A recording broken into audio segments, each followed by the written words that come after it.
الرحمن الرحیم قال اللہ تبارک و تعالی فی القرآن المجید والفرقان الحمید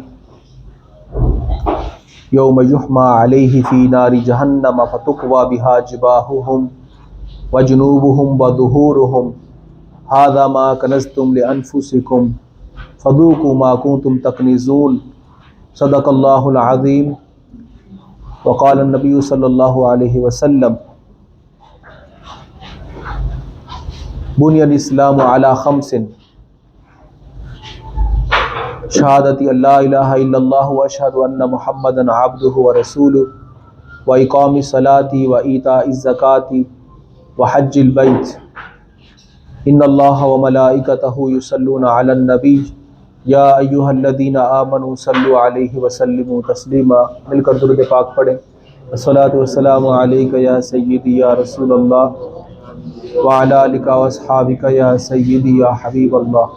الصلاۃ والسلام علیک یا سیدی یا نبی اللہ وعلی آلک واصحابک یا سیدی یا نور اللہ۔ احباب وقار، آج میں نے آپ کے سامنے جو آیت مبارکہ پڑھی ہے اس کے پچھلی آیت مبارکہ اور اس آیت مبارکہ دونوں کا خلاصہ ترجمہ میں آپ کے سامنے عرض کرتا ہوں۔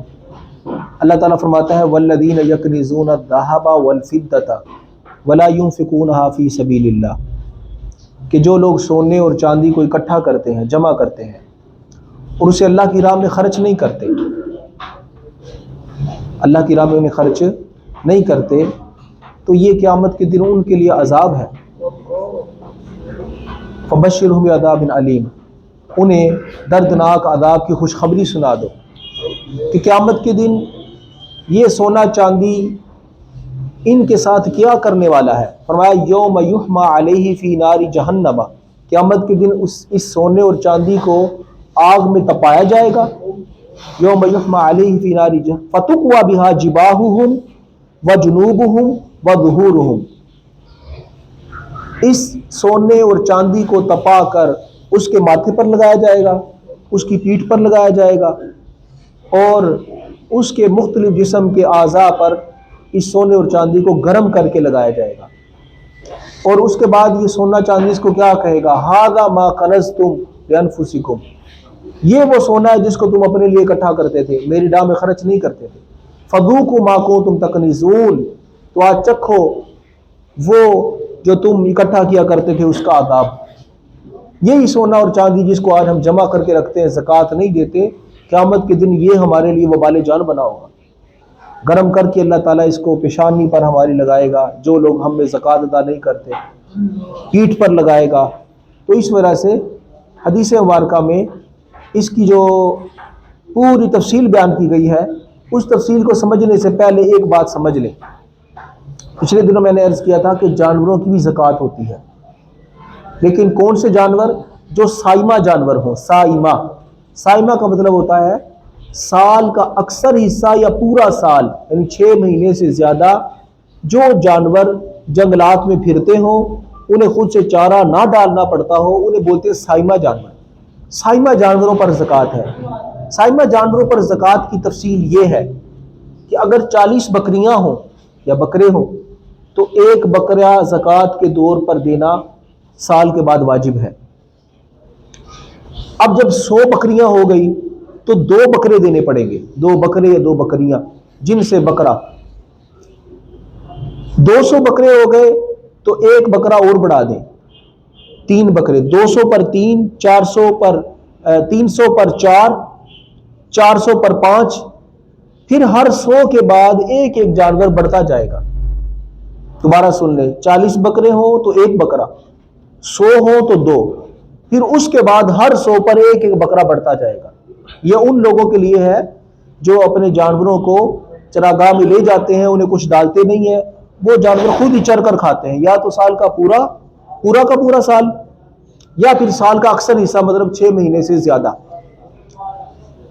اگر کوئی بندہ گائے وغیرہ چلاتا ہے، اس کے بارے میں یہ ہے، اگر 30 گائے ہوں کسی بندے کے پاس اور وہ سال کا اکثر حصہ چلاتا ہے انہیں، تو 1 سال کا ایک بچڑا دینا، ایک وچھا دینا اس پر واجب ہے۔ اور اگر 40 گائے کے پیس اس کے پاس ہو چکے ہیں، تو ایسی صورت میں اس نے 2 سال کا گائے کا بچہ یعنی بچہ دینا ہے، بچڑا دینا ہے۔ بات سمجھا گئی ہے؟ اب 40 پر تو یہ ہے، 50 ہو گئے تو معافی ہے، بس 1-2 سال کا بچڑا دینا ہے۔ لیکن جب 60 ہوں گے تو پھر اس صورت میں کیا ہوگا؟ اس صورت میں 1 سال کے بچے اسے دینے پڑیں گے۔ 30 ہے تو 1 دینا پڑے گا، 40 ہے تو 2 سال کا دینا پڑے گا، 50 ہے تو 1 سال کا، 2 سال ایک ہی بچہ دینا پڑے گا 2 سال کا۔ لیکن اگر 60 ہو جائیں گے تو اس صورت میں پھر 1 سال کے 2 بچڑے دینے پڑیں گے۔ یہ ہے گائے کی تفصیل۔ اس کے بعد ہے اونٹوں کی تفصیل۔ اونٹوں کی ایک لمبی چوڑی تفصیل ہے، مختصر میں آپ کے سامنے عرض کر دیتا ہوں۔ اگر کسی بندے کے پاس 20 اونٹ ہے اور وہ سارا سال اسی طرح چرتے ہیں تو 1 سال کا اونٹ کا بچہ دینا لازم ہے، اور اگر 25 اونٹ ہو جاتے ہیں تو ایسی صورت میں 2 سال کا اونٹ کا بچہ دینا واجب ہے۔ اس کے بعد اگر یہ اونٹ 36 ہو جاتے ہیں تو 3 سال کا بچہ دینا پڑے گا، پھر ہر 10 بڑھاتے جائیں، 46 ہو جائے تو 4 سال کا دینا پڑے گا، اگر 46 سے بڑھ کر وہ 56 ہو جائے تو پھر اس طرح یہ اونٹوں کا نصاب بڑھتا جائے گا۔ اس لیے ہم اگر یہ کہیں نا کہ ہماری کوئی زکوٰۃ سے بچنے کی صورت ہے، تو کوئی بچنے کی صورت نہیں ہے۔ سونا ہے پھر بھی زکوٰۃ ہے، چاندی ہے پھر بھی زکوٰۃ ہے، مال تجارت ہے پھر بھی زکوٰۃ ہے، جانور اگر اس طرح رکھے ہوئے ہیں پھر بھی زکوٰۃ ہے۔ ایک دفعہ میں نے ہمارے مدرسے کے شیخ الحدیث ہے علامہ عطاء اللہ صاحب، ان سے میں نے عرض کیا کہ صاحب یہ جو خانہ بدوش لوگ ہیں، اب یہ بقرعید آئے گی نا، بقرعید کے موقع پر ایک ان کے خانہ بدوشوں کے پاس 100 پیس ہوتے ہیں۔ اچھا اس کے باوجود بھی یہ بندے روتے رہتے ہیں، آپ نہیں دیکھیں گے انہوں نے کوئی گھر بنایا ہو، کوئی صحیح طرح جو ہے نا ڈھنگ سے رہتے ہو لوگ۔ تو میں نے کہا یہ اس بات کی سمجھ نہیں آتی، تو انہوں نے مجھے فرمایا اصل میں یہ لوگ اپنے جانوروں کی زکوٰۃ نہیں دیتے، ورنہ دیکھیں نا اگر ایک بندے کے پاس 100 پیس ہیں بکرے وغیرہ کی، اور بکرا اس وقت ہے ابھی صحیح جو بکرے ہوتے ہیں وہ 40 50 لاکھ تک کے ہیں، اب ان لوگوں کے پاس اتنا بڑا ریوڑ ہے لیکن یہ رہتے پھر بھی جو ہے نا خانہ بدوش ہی ہیں۔ تو فرمانے لگے اصل بات یہ کہ یہ اپنے جانوروں کی زکوٰۃ نہیں دیتے، اس وجہ سے یہ اسی حالت میں رہتے ہیں، کتنا ان کے پاس جانور ہے لیکن پھر بھی آپ دیکھیں گے ان کی حالت وہی۔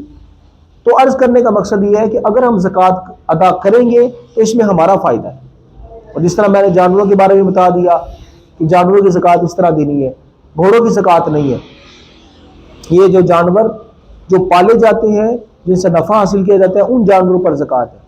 بہرحال وہ جانور جو ہم اپنے گھر میں خود رکھتے ہیں، چارہ ڈالتے ہیں انہیں، یا پھر وہ چرتے ہیں سال میں لیکن 2 3 4 مہینے اگر چر لے تو اس صورت میں ان پر بھی زکوٰۃ نہیں ہوگی۔ ان پر زکوٰۃ کی یہ صورت ہے ان سے جو ہم نے نفع حاصل کیا، جو ہمارے پاس اماؤنٹ جڑ گئی اس پر زکوٰۃ ہے، ان جانوروں پر زکوٰۃ نہیں ہے۔ لیکن وہ جانور جو سائمہ ہے، سال کا اکثر حصہ پھرتے ہیں، ان جانوروں پر خود زکوٰۃ ہے۔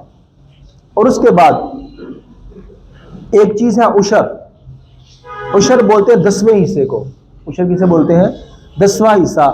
زمین سے جو ہم نفع حاصل کرتے ہیں، گندم ہے، چاول ہے، ان پر عشر واجب ہوتا ہے۔ زکوٰۃ تو ہوتی ہے 2.5% یعنی 40واں حصہ، لیکن جو زمین کی زکوٰۃ ہے اس سلسلے میں یہ یاد رکھیں، اگر تو آپ نے اپنی فصل کو پانی نہیں لگایا بلکہ قدرتی پانی سے، بارش کے پانی سے، یا پاس کوئی نہر ہے اس پانی سے آپ نے اپنی زمین کو سیراب کیا، آپ کو کوئی خرچہ نہیں ہوا، تو ایسی صورت میں آپ نے 10واں حصہ بطور عشر کے دینا ہے۔ عشر کا مطلب ہی 10واں حصہ ہے، 10واں حصہ دینا ہے۔ مطلب اگر کسی بندے کی 100 بوریاں گندم کی آئی ہیں اس کے کھیت سے، کھلیان سے، تو 100 میں سے 10 بوری اس نے اللہ تعالیٰ کی راہ میں دینی ہے، 100 میں سے 10 بوری۔ اور اگر اس بندے نے خود سے پانی لگایا ہے، خود سے پانی اس نے مول لے کر لگایا ہے، ٹیوب ویل سے لگایا ہے، تو ایسی صورت میں اس کے لیے نصف عشر ہوگا۔ نصف عشر کا مطلب کیا ہے؟ 20واں حصہ، یعنی نصف کا مطلب ہے ہاف، اور عشر کا مطلب ہے 10واں، یعنی 10ویں کا بھی آدھا۔ 10ویں کا آدھا کتنا بنے گا؟ 20واں حصہ۔